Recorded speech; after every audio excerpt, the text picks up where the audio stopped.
Bom dia a todos que estão nos acompanhando aqui. E é um calor danado no Brasil e nas notícias, porque a guerra continua e o Brasil está vendo um calor como nunca viu. Impressionante a temperatura que a gente está enfrentando. Mas aqui no ICL, a gente está nos nossos canais no YouTube, também com exibição nas redes TVT, TV aberta 44.1, região metropolitana de São Paulo, na Rádio Brasil Atual, 98.9 FM, região metropolitana de São Paulo, agora também na Rádio Heliópolis, que também é de São Paulo, no 87.5 do seu dial. E, claro, na TV Quirimurê, 10.3, canal aberto da Grande Salvador. O ICL Notícias, primeira edição, está um pouquinho diferente, com uma cara diferente, porque hoje é feriado, mas o objetivo e o conteúdo são os mesmos. Informação muito séria e análise para você poder entender o que está acontecendo no Brasil e no mundo. A gente tem atualização sobre a guerra na faixa de Gaza e também a invasão do hospital Al-Shifa. As forças de Israel tomaram conta do hospital e a gente tem informações de médicos lá de dentro a respeito da situação. Imagem é muito pouco, porque as comunicações foram interrompidas desde que o Exército de Israel cercou o hospital. Bom, tem também aqui a presença do Guilherme Amado, que vai falar com a gente sobre a repercussão das falas do presidente Lula, que vem fazendo um discurso cada vez mais forte a respeito dessa crise humanitária, ou, como dizem na ONU, a crise da humanidade. Acho que Rodrigo Viana já está aqui com a gente, que vai tocar essa transmissão aqui hoje, junto comigo, e vamos aqui para ver qual é a situação do Hospital Al-Shifa. Bom dia, Rodrigo. Bom dia, Rodrigo. Bom dia, Elô Vilela. Bom dia a todas e todos que nos acompanham. Eu transmito diretamente de São Paulo, mas eu imagino que o calor seja o mesmo, né? Aqui, 6 horas da manhã, parecia que eu estava assim numa praia ao meio-dia. Então, você abre a janela e entra aquele bafo quente. Isso acontece em São Paulo, Minas, no Centro-Oeste, aí onde você está, em Brasília. Então, a onda de calor segue muito forte. Ontem deu uma refrescadinha em São Paulo, garoou um pouquinho, mas nada que tenha resolvido ou que tenha amenizado para valer a situação. Mas isso é pouco perto do que está acontecendo, pouquíssimo, né? Perto das notícias que a gente tem vindo diretamente de Gaza, como você já adiantou aí, a invasão por Israel do principal hospital, né? Ontem a gente dizia no ICL Notícias, é como se invadissem o Hospital das Clínicas em São Paulo, é como se bombardeassem o Hospital das Clínicas em São Paulo e dissessem assim, ou vocês saem ou nós vamos bombardear. Como assim? Vão sair para onde? Carregando maca, carregando incubadora, respirador, centro cirúrgico, vão levar para o meio da rua. Então, é um absurdo. E a gente tem toda a repercussão mundial que vai crescendo também, né, Ilô? Acho que já nós vamos falar sobre isso. Vamos começar pelo hospital. Você já adiantou aí que a gente tem pouca imagem, mas tem bastante informação. Eu assistia pela Al Jazeera, né, Heloísa, que é a emissora que tem repórter lá dentro, estava dentro do complexo hospitalar, e acompanhou o momento em que os israelenses, o exército de Israel, invadiu o hospital. Aí a gente tem uma cena, um quadro parado, a gente não pode rodar as imagens da Al Jazeera. Eu não sei se você tem mais atualizações, se você quer trazer para a gente aí as suas informações e as suas impressões. E agora, então, é oficial, o exército de Israel invadiu o hospital. Se isso não é crime de guerra, acho que não precisa de mais nada, né, Heloísa? Nossa, tá difícil, né, Rodrigo, ter as palavras certas para descrever o que está acontecendo ali, porque a realidade vai muito além de tudo que a gente possa dizer. A gente nunca imaginou que fosse ver uma cena dessa. Eu vi na Al Jazeera também essas imagens, que a gente não pode rodar, mas posso te contar que são cenas assustadoras. Médicos e pacientes correndo, alguns encostados nos corredores, e eles contaram para a Al Jazeera que o exército de Israel está indo de andar em andar, de sala em sala, em centro cirúrgico, UTI, interrogando pacientes e hospital, o pessoal médico, né, os médicos, enfermeiros, todo o staff do hospital. Vários feridos, pacientes, pessoal que está ali fugindo do bombardeio, os deslocados, foram levados para o pátio do hospital para passarem por uma checagem de segurança. Vai ver que o exército de Israel está achando que vai encontrar ali entre os refugiados a grande força do Hamas, que eles dizem que está ali sediada no hospital. Uma conversa que existe há décadas, né, Rodrigo? Eles dizem que existem túneis do Hamas debaixo do hospital. Os Estados Unidos avalizam essa narrativa, vamos lá, essa palavra que a gente odeia, né? Mas dizem que é isso mesmo. Agora, tem relatos também, eu estava ouvindo um especialista do King's College de Londres dizendo que Israel sabe que existe um bunker ali debaixo, porque Israel construiu um bunker ali embaixo. Então, a ONU divulgou informações muito preocupantes de que 40 feridos, 40 pacientes do hospital morreram, e que os funcionários do hospital estão tentando cavar uma cova rasa para enterrar 180 corpos que estão no hospital e que eles não conseguem dar um destino para essas pessoas. Os corpos começam a se decompor dentro do hospital. Você imagina o que é a situação lá dentro. As imagens são assustadoras, né, Rodrigo? A gente vê um hospital tratado como centro de refugiados, como alvo militar.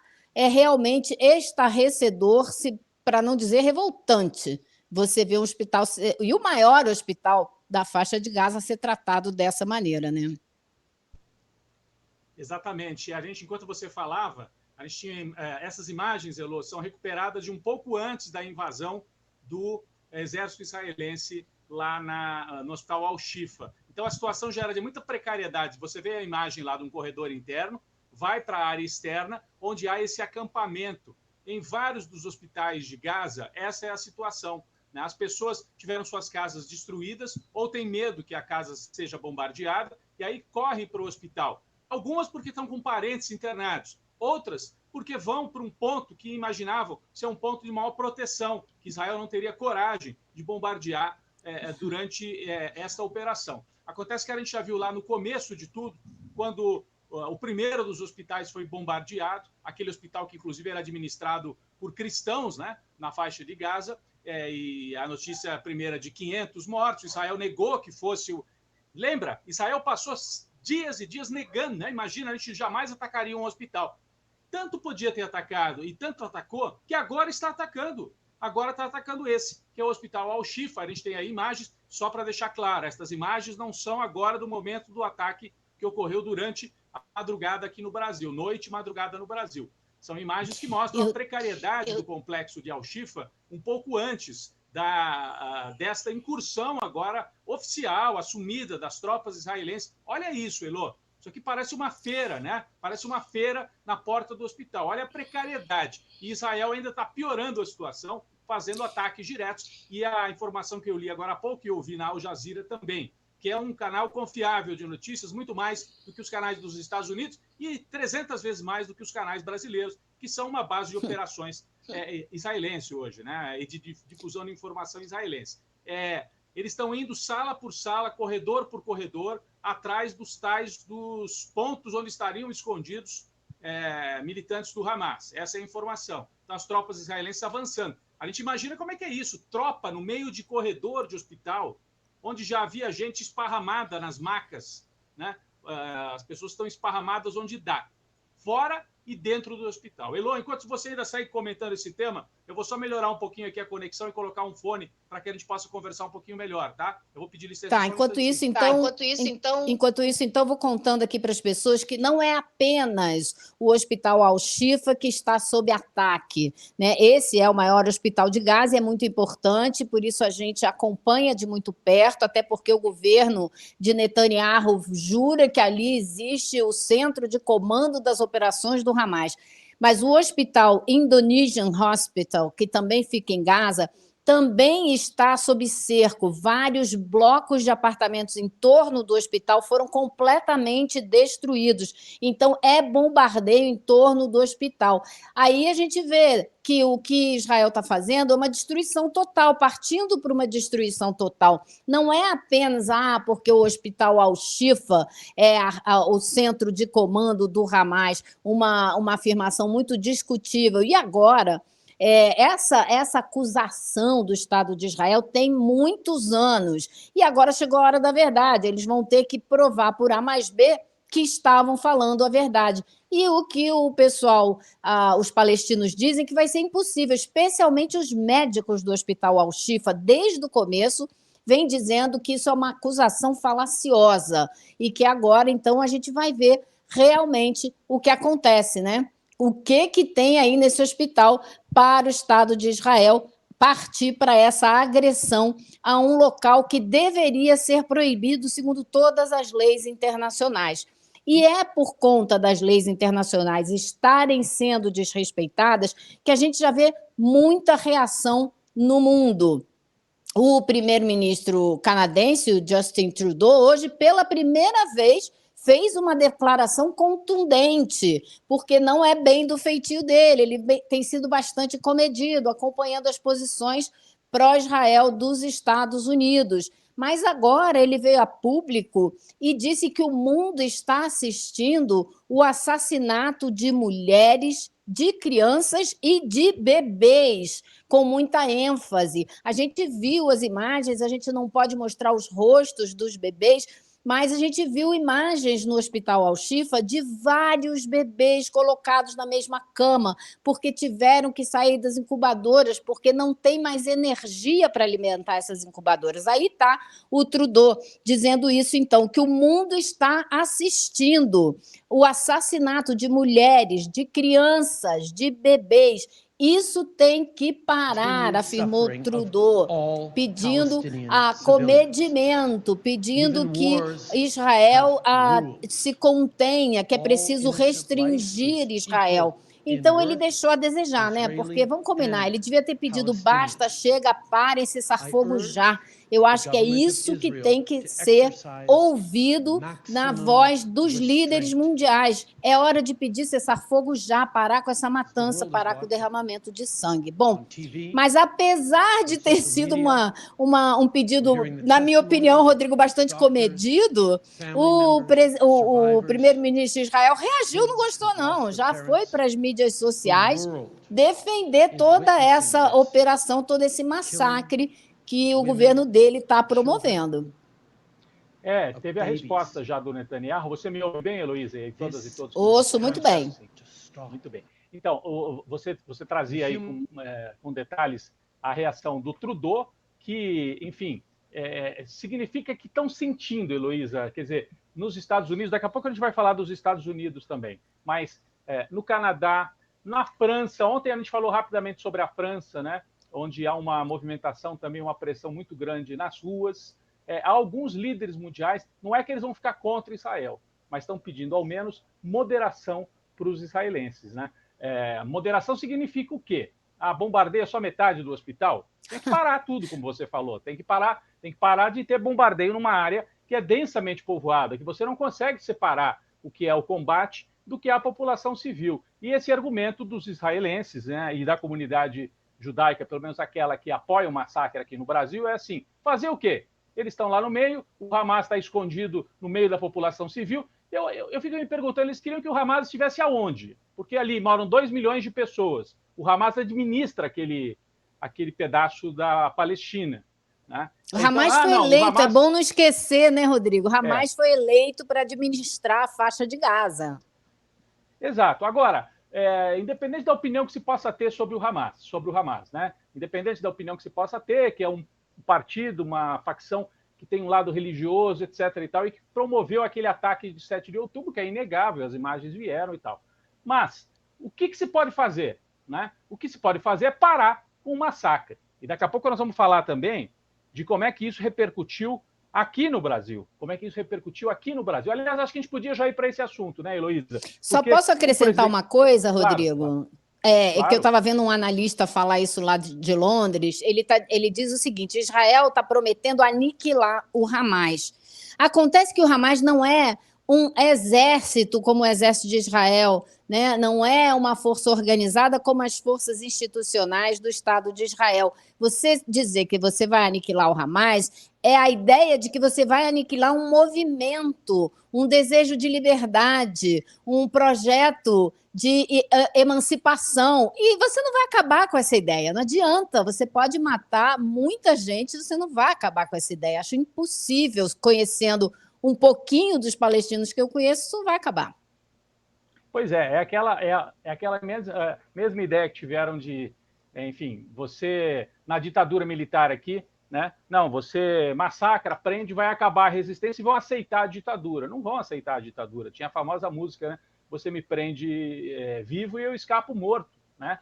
Então, para cada membro do Hamas que Israel consiga eliminar, matar nesta ofensiva, vão surgir outros 100, não digo membros do Hamas, mas outros 100 dispostos a resistir à ocupação, ao domínio colonial, porque é algo que é inerente ao ser humano. As pessoas não aceitam ser massacradas, ter a sua cultura proibida, ter a sua cultura massacrada, e ainda dizem para você, nós estamos fazendo o melhor porque nós somos a civilização. Você imagina isso, Heloísa? Chegarem aqui, eu fico imaginando, chegarem aqui em São Paulo, as tropas invadirem e falarem assim, nós estamos trazendo a civilização para vocês. Olha, vai doer um pouquinho, nós vamos massacrar o Hospital das Clínicas, nós vamos arrasar toda a infraestrutura urbana que vocês construíram ao longo de décadas, nós vamos matar um monte de gente, mas também tem alguns terroristas aí no meio, vocês não vão mais poder administrar o país de vocês, mas tudo isso é em nome da civilização. Fiquem tranquilos, porque a civilização está chegando para vocês. É o que Israel está dizendo. E o que os imbecis aqui no Brasil, aliados de Israel, aplaudem. Um massacre em nome da civilização que matou mais de 5 mil crianças já nestas semanas de guerra, de massacre. E agora até o primeiro-ministro do Canadá está dizendo, parece que passou do ponto, hein? Então, tem aí uma preocupação seríssima. E o presidente Lula falou sobre isso ontem, viu, Heloísa? Além daquela imagem que você... Imagem não, daquela chegada, daquele evento que foi a chegada dos brasileiros no aeroporto, que você acompanhou como repórter e trouxe aqui as suas impressões para a gente ao vivo ontem. O presidente Lula, na conversa com o presidente, naquele programa que ele faz semanalmente, comentou a situação. Acho que nós temos o vídeo, nós temos um trecho da fala do Lula, seria importante a gente ouvir. Ele, inclusive, comenta, faz referências ao presidente israelense, que no passado já disse que gosta do Lula, né? O presidente, não Netanyahu, o presidente Herzog. Então, vamos ouvir esse trecho? Não sei se a nossa produção está com um trecho aí na ponta da linha para a gente acompanhar. É que demora um pouquinho para rodar. Então, enquanto isso, a gente pode ir adiantando aqui para as pessoas que a gente está vendo uma sequência de discursos do presidente Lula que estão, aos poucos, se tornando mais e mais fortes, né, Rodrigo? Eu acho que é essa sequência, esse contexto aí, desde que os brasileiros saíram de Gaza no domingo, a gente já sabia, a diplomacia brasileira nos avisou, olha, se preparem, porque a partir de segunda-feira vocês vão ver um presidente Lula mais ativo, mais firme nessa história, porque a gente sabe, um deles até me disse, ele está subindo pelas paredes de ver o que está acontecendo lá na faixa de Gaza, a matança, né? Esses maus tratos, né? Eliminar tantas crianças, tantas mulheres, tantos civis. Então, isso é algo que dói muito no presidente. Vamos ver o que disse Lula. O que fez. O Estado de Israel também está cometendo vários atos de terrorismo e os Estados Unidos vetou a nota que era para criar um corredor humanitário e parar os ataques, sobretudo contra crianças. Eu hoje pedi ao Mauro que tentasse um telefonema com o presidente Xi Jinping da China, que é a China que está presidindo o Conselho de Segurança da ONU nesse momento, para a gente tentar falar, para continuar o Conselho da ONU cobrando dos outros presidentes um comportamento humanista. Pois é, essa foi a fala do presidente Lula, então, na segunda-feira de noite, quando da chegada dos brasileiros aqui na base aérea de Brasília. Ele estava conversando ali até com a Shared Albana, que é uma dessas brasileiras palestinas que conseguiram voltar. E aí você já vê os recados do presidente Lula falando da necessidade da ONU agir, de que vai chamar o Xi Jinping para conversar, para ver se eles propõem uma nova resolução para o cessar-fogo. A gente sabe agora que Malta apresentou uma resolução ao Conselho de Segurança da ONU, deu 3 horas para todo mundo se manifestar e depois de 13 horas terão que votar uma nova resolução que pede a abertura de corredores humanitários, pausa temporária de alguns dias. Então, a briga na ONU já começou, eu acho que o discurso do presidente Lula já repercute aí pelo mundo. Agora, vamos ver se a gente consegue colocar a fala dele nesse programa, porque ele já fala do futuro, né, Rodrigo? Ele já começa a falar do problema do futuro da faixa de Gaza. Então, vamos dando um tempo aí para o pessoal separar isso, mas não sei se você quer ir comentando enquanto ele separa. Acho que vem aí o vídeo. 735 milhões de crianças passando fome no mundo. Quantos médicos já morreram? Jornalistas já morreram? Sabe? E pessoas ligadas à ONU que estão lá para cuidar da paz, da Cruz Vermelha, estão sendo assassinadas e as pessoas veem isso como normal. É por isso que eu disse ontem que a atitude de Israel com relação às crianças e com relação às mulheres é uma atitude igual ao terrorismo. Não tem como dizer outra coisa. Se eu sei que está cheio de crianças naquele lugar, pode ter um monstro lá dentro, eu não posso matar as crianças porque eu quero matar o monstro. Eu tenho que matar o monstro sem matar as crianças. É simples assim. Sabe? Então é preciso, eu até fiz um apelo ontem que a China está na presidência do Conselho de Segurança, é preciso que a gente tome uma outra atitude, é preciso, sabe, que a ONU convoque alguma coisa especial, porque essa guerra, do jeito que vai, ela não tem fim. Não tem fim. Eu estou percebendo que Israel parece que quer ocupar a faixa de Gaza e expulsar os palestinos de lá.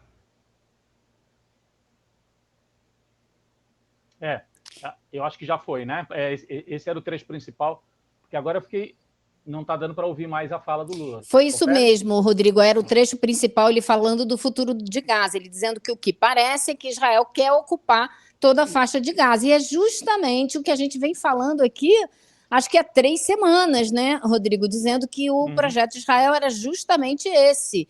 E agora a gente teve mais do que confirmação. A gente já tinha essa informação, mas agora, ontem, o ministro das Finanças de Israel falou com todas as letras, falou o que nunca deveria ter dito, o que nunca deveria ser o plano, que é: não aceitaremos mais